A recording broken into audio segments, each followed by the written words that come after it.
सतगुरु मनुष्य जीवन जो मक़सदु आहे परम कल्याण यानी मुक्तिअ जी प्राप्ति। मुक्तिअ जो रस्तो उहो ई ॿुधाए सघनि था जेके मुक्त थी चुका आहिनि। भॻवान जे उच्च मंज़िल जे रस्ते जी ॼाण उन्हनि खे हूंदी जेके भॻवान जी कृपा सां उते पहुची चुका आहिनि। इन करे मुक्तिअ या भगवत प्राप्तिअ जी इच्छा वारा जिज्ञासु तत्वज्ञानी भगवत प्राप्त महापुरुषनि जी ॻोल्हा करे उन्हनि जी शरण वठनि था ऐं संदन बतायल मार्ग ते हली भॻवान जी मंज़िल ताईं पहुचण लाइ जफ़ाकशी कनि था।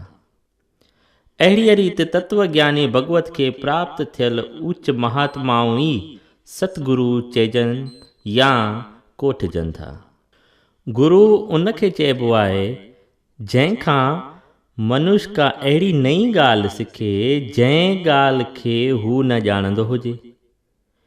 इन्हीअ नाते सां घणनि ई खे गुरु करे मञी सघिजे थो। अवधूत दत्तात्रेय अहिड़े प्रकार 24 गुरु बणाया हुआ, पर सतगुरु अहिड़नि सभिनी गुरुनि खां अलहदो हूंदो आहे। सतगुरु सत जो आहे, परमात्मा तंहिंजे मार्ग खे ॼाणे थो। इन करे मनुष्य उन सतगुरुअ खे परम गुरु मञी उन जे चरणनि में सभु कुझु कुर्बान करे थो, छाकाणि जो हू उन सतगुरुअ खां अहिड़ी चीज़ हासिल करे थो जंहिंजे मुक़ाबले में संसार जा सभई पदार्थ ऐं सभई हालतूं घटि मुल्ह वारियूं ऐं बिल्कुलु तुच्छ आहिनि। सतगुरु ई भॻवान जो मेलाप कराए थो ऐं सतगुरु ई शिष्य जे दुखनि खे जड़ खां नास करे थो। तंहिं करे शिष्य जी नज़र में सतगुरु ईश्वर खां बि वधीक पूॼण योग्य आहे। इन्हीअ करे ई शास्त्रनि ऐं संतनि गुरुअ जी अपार महिमा ॻाई आहे ऐं गुरुअ जे शरण में वञण बिना भगवत जी प्राप्ति बिल्कुलु मुश्किल या नामुमकिन ॿुधाई अथनि। ॻाल्हि बिल्कुलु ठीकु आहे। अनुभवी ॼाणू ऐं रस्तो बताईंदड़ गुरु ई शिष्य खे माया जे मुंझियल मार्ग खां पार कराए मंज़िल मक़सूद ते वठी वञण में समर्थ आहे। अहिड़े समर्थ गुरुअ जी जेतिरी पूॼा थिए, जेतिरो सन्मान थिए, जेतिरी भक्ति कई वञे ओतिरी थोरी आहे, छो त अहिड़े गुरुअ जे उपकार जो बदिलो त चुकाए नथो सघिजे। तंहिं करे जेको अहिड़े गुरुअ जो निंदक हूंदो सो नरक में न वेंदो त ॿियो केरु वेंदो। अहिड़े सतगुरुअ जे शरण न वठण वारे खां वधीक मूर्ख ऐं अभागो ॿियो केरु हूंदो। तत्वज्ञानी गुरुअ बिना परमात्मा जो पतो केरु ॿुधाए। इन करे ई गुरुअ जी ज़रूरत आहे ऐं अहिड़े गुरुअ जी शेवा जी वॾाई चयल आहे। पर अहिड़ा सतगुरु सभई नथा बणिजी सघनि। लोकनि जी हयातीअ सां खेलण का साधारण ॻाल्हि न आहे, इहा तमामु ऊचे दर्जे जी ॻाल्हि आहे। हक़ीक़त में परमात्मा जे रहस्य जीअं जो तीअं ॼाणण वारा महापुरुष ई सतगुरुअ जे दर्जे ते क़ाइमु थी सघनि था। तंहिं करे वेद भॻवान ब्रह्मश्रोत्री ब्रह्मनिष्ठी, ब्रह्मश्रोत्री यानी वेद शास्त्रनि जे तत मत खां वाक़िफ़ ऐं ब्रह्मनिष्ठी यानी यथार्थ पूर्ण ज्ञानी गुरुअ वटि वञी उन वटां ज्ञान प्राप्त करण जी आज्ञा कई आहे। जेको पाण अंधो आहे सो ॿिए अंधे खे रस्तो कीअं थो ॾेखारे सघे। हू त पाण बि खॾ में किरंदो ऐं जिन संदसि लठ खे पकिड़े रखियो आहे तिन खे बि खॾ में विझंदो। अॼु भारत वर्ष में ईअं ई थी रहियो आहे। भोगनि विलासनि में लॻल ऐं इंद्रियुनि जा ग़ुलाम मनुष्य से भॻवान जे रस्ते जा ॾेखारींदड़ गुरु बणिजी पिया आहिनि।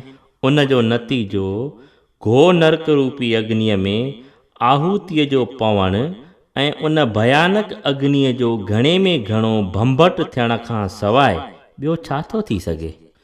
निष्काम कर्म, भक्ति ऐं ज्ञान इहे टे भॻवान जे पाइण जा रस्ता आहिनि। योग टिनी में शामिलु आहे। इन्हीअ करे कर्म योग, भक्ति योग ऐं ज्ञान योग चया वेंदा आहिनि। वरी भक्तीअ खे बि भगवत पाइण जो कर्म करे ॼाणण सबबु फ़क़ति कर्म योग ऐं ज्ञान योग नालनि सां बि रस्ता रहनि था। उन्हनि रस्तनि ते हली करे जिन माण्हुनि परमात्मा जो साक्षात्कार कयो आहे, उहे ई कर्म योगी भगत ख्वाह ज्ञानी आहिनि। अहिड़ीअ स्थितीअ वारा तारू महापुरुष ई संसार सागर में गोता खाईंदड़नि जीवन खे तारण लाइ समर्थ थियनि था। जेसिताईं भोगनि में रुचि रहे थी, तेसिताईं मनुष्य हक़ीक़त में न कि निष्काम कर्म वारो वहिंवार करे सघे थो, न कि भगत थी सघे थो, ऐं न ज्ञान मार्ग ते ई हली सघे थो। पदार्थनि में प्रीतीअ सां या उन्हनि में मोह हुअण सां ई कामना, इच्छा पैदा थिए थी, ऐं कामना वारो मनुष्य निष्काम थी नथो सघे। वरी भोगनि में प्रेम कंदड़ या उन्हनि में मोह रखंदड़ मनुष्य ईश्वर में लीन थियण वारो प्रेम बि कॾहिं नथो धारे सघे। अहिड़ीअ रीति भोगी मनुष्य अद्वैत ॿियाईअ रहित ईश्वरी तत्व जो साक्षात्कार बि नथो करे सघे। इन करे टिनी रस्तनि जे लाइ सभ खां पहिरियां ई भोग पदार्थनि खां वैराग जी सख़्तु ज़रूरत आहे। वैराग जे बुनियाद ते ई निष्काम कर्म, भक्ति ऐं ज्ञान जी सुंदर ऐं मज़बूत इमारत अॾिजी सघे थी। ॾेखाव मात्र ऐं वैराग बिना जेको कर्म भक्ति या ज्ञान थिए थो, सो गिरावट वारो थिए थो। इन करे वैरागी ईश्वरी मार्ग जे उपाउ जो प्राण आहे। जॾहिं कि मनुष्य भोग पदार्थनि खे बिल्कुलु छॾे ॾियण बैदि बि ऐं कठिन नियमनि ऐं संजमनि जो पालन कंदे बि मौक़े मिलण ते भोगनि जे वस में अचियो वञनि था। ऐं वॾनि वॾनि संतनि महात्माउनि खे बि जॾहिं धन, स्त्रियुनि ऐं मान वॾाईअ खां पाण खे पूरीअ रीति बचाइण में सख़्तु मुश्किलातुनि जी साम्हूं थियणो पवे थो, तॾहिं उन्हनि लोकनि जे किरण में कहिड़ो अचरज आहे।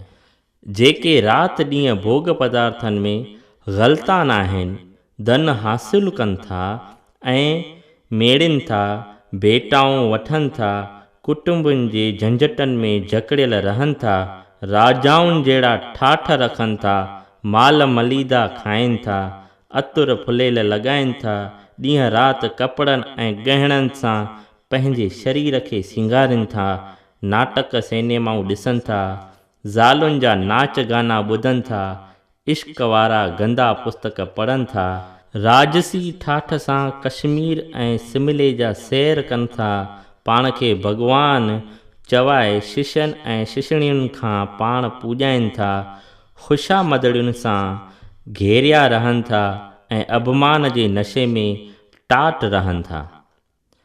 परमात्मा खे प्राप्त करण जी आशा सां अहिड़नि मोह रूपी ॼार में फाथलनि, भोगनि विलासनि में भरमेलनि, चंचल चित्त वारनि, मन जे मथे ते हलंदड़ ऐं कामनाउनि सां भरियल माण्हुनि खे गुरू करे मञण या गुरू करण ऐं भगवत प्राप्तिअ लाइ संदन पूॼा करण हक़ीक़त में निसूरो अज्ञान आहे। अहिड़नि शख़्सनि मां ईश्वरी रस्ते जी ॼाण जी आशा कीअं रखी थी सघिजे, जेके ईश्वर जे नाले में भोगनि जी पूॼा में लॻल आहिनि ऐं जंहिंजे हिर्दे में भॻवान